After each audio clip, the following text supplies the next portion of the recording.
Bonsoir, très heureux de vous rejoindre pour cette nouvelle édition. C'est la 7e. Ce prix qu'on dit WAIT maintenant, Women's Energy in Transition, ce prix nous tient à cœur chez Dalkia parce qu'il rassemble cette idée de cette transition énergétique qu'on ne doit pas rater.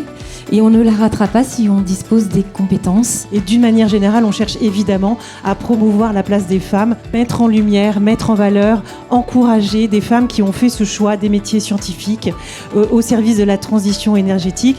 Et en les mettant en lumière, on compte bien sur elles pour inciter ensuite d'autres jeunes femmes à choisir ces parcours et ces métiers. On a besoin de rôle modèle parce qu'il faut ouvrir le champ des possibles, il faut pousser les murs, faire tomber les barrières. Il y a toutes celles qui ne sautent pas le pas aujourd'hui pour des questions de représentation, d'idées, ça va être des métiers d'hommes. Une fois qu'elles ont sauté le pas, la bonne nouvelle, c'est qu'elles réussissent complètement. Aujourd'hui, les métiers de la transition énergétique sont en tension extrêmement forte. On sait aujourd'hui que c'est 600 000 postes. 600 000 postes à pourvoir sur tous ces métiers. Et on ne réussira pas en se privant de la moitié du talent de l'humanité. Il n'y a aucun frein pour une femme à rentrer dans un métier technique. Ce sont complètement des représentations. Donc cassez et aidez-nous à casser les représentations. C'est bien de créer un peu de buzz autour de ces métiers-là, parce qu'on se rend compte que les jeunes filles ne vont pas naturellement dans la science et dans la technique. Et il faut rappeler que le talent n'a pas de genre, n'a pas de couleur de peau, n'a pas de religion.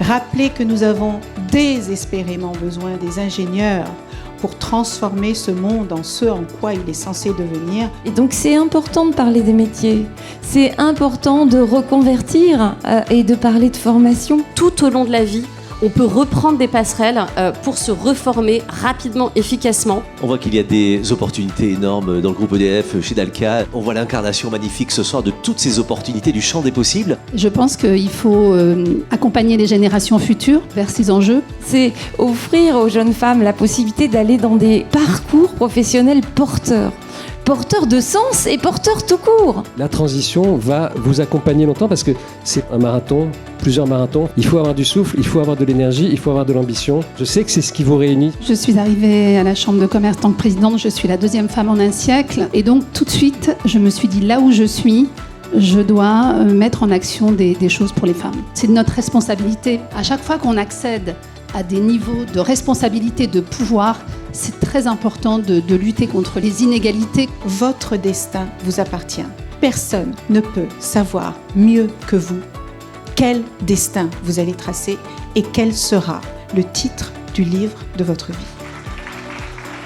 Bien, je vous propose de rentrer ensemble dans la première catégorie, la catégorie étudiante et plus précisément la catégorie Bac plus 4, 5. C'est donc Sophia Inès qui est donc lauréate. 2e position, Clémence Gervais. Félicitations à Clémence également. Voilà. Et 3e position, donc Laurie Sesmat. Je suis très contente d'être ici dans ce pays qui m'a offert beaucoup d'opportunités. Voir des jeunes femmes comme vous êtes, quand on voit votre réussite et quand on voit la diversité de vos profils et quand on voit ce succès que vous avez, ça me touche profondément. On va rentrer ensemble dans cette catégorie étudiante, Bac plus 2, 3. C'est un cas d'ex-aequo, donc il y a deux deuxièmes prix pour Alix et Noémie que je félicite très chaleureusement. Bravo. Et donc le premier prix... Alors assez logiquement, c'est Agathe. Bravo Agathe. Elle a brillé, elle a fait quelque chose d'extraordinaire. Elle a créé un Girls' Day en se disant on n'a que 15% de filles et de femmes dans notre formation, on voudrait doubler. Et en 2 ans, on est passé de 15 à 30%. Donc chapeau Agathe, il faudrait des femmes comme vous dans toutes les formations d'ingénieurs en France. Il faut oser, il faut beaucoup plus de femmes dans les métiers du nucléaire. On était très très heureux parce qu'effectivement, il y avait une très belle promotion. En 3e position sur le podium. En 3e position, Kenza. En 2e position, c'est Gaïa. Il nous reste Jeanne qui nous a emballés parce que c'est un parcours vraiment très très fort. C'est un honneur pour moi de recevoir ce prix. Je viens d'une société, les filles faisaient rarement des études. J'étais amenée à construire des familles, travailler à la maison. Mais j'ai aussi une mère très forte qui n'a pas voulu ça. Elle a toujours dit « Je veux que vous soyez libre et vous pouviez avoir votre avenir en main. » Je vous propose de poursuivre dans cette remise de prix dans la catégorie femmes actives, plus précisément d'ailleurs dans la catégorie métiers techniques externes. 3e position sur le podium. Nous avons Delphine Guedon. En 2e position, nous avons Irina Panavamampiandra. Félicitations à Lisa Montero pour la Bravo première Lisa. place. Un aspect qui a particulièrement séduit le jury, c'est cet aspect de recherche que vous avez su mettre en avant, et notamment sur le béton écologique, le béton bas carbone, qui est un enjeu énorme pour la transition énergétique. Je pense que ce qu'il faut dire aux femmes en général, c'est d'avoir beaucoup de curiosité et de ne pas se mettre de barrières à soi-même. On va remettre le prix dans la catégorie femmes en activité, métier technique interne au groupe Dalkia EDF. Nous avons 2 lauréates ex aequo. Bravo Julie Penn et Lise Michaudet.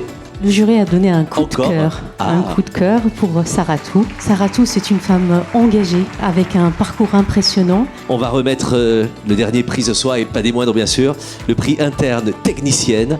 Alors c'est pas une catégorie si facile que ça parce que c'est vraiment la population de métiers en fait chez Dalkia et probablement dans la plupart des entreprises de notre secteur d'activité où il y a le moins de femmes.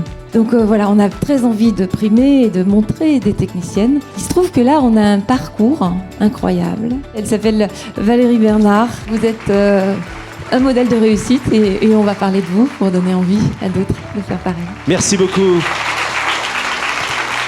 L'occasion, chère Sylvie, de vous remercier d'être ce rôle modèle. Applaudissez fort Sylvie Géano, toutes les équipes d'Alkia également.